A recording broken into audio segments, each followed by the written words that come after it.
मी अभिषेक रंपुरे, महाराष्ट्र नवनिर्माण विद्यार्थी सेनेचा जिल्हाध्यक्ष।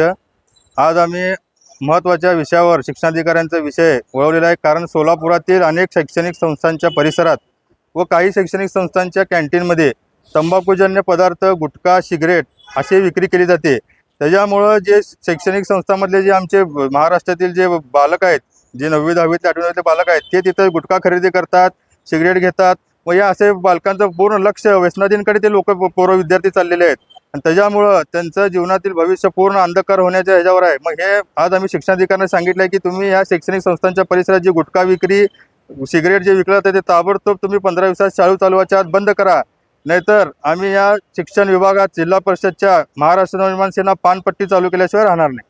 कुठं पानपट्टी चालू? शिक्षण विभागात जिल्हा परिषदच्या आणि कुठं कुठं तुम्हाला निदर्शनास आलंय? आता अशा अनेक शिक्षण संस्था आहेत की आता तुम्हाला ते आम्ही त्यांना सांगितले आता की तुम्हाला आम्ही ते लेखी तुम्हाला देऊ, ते कुठल्या कुठल्या शैक्षणिक संस्थांमध्ये काय काय विक्री केली जाते, सिगरेट, तंबाखू असू दे, गुटखा असू दे, सगळं त्यांना आम्ही लेखी कळवणार आहे।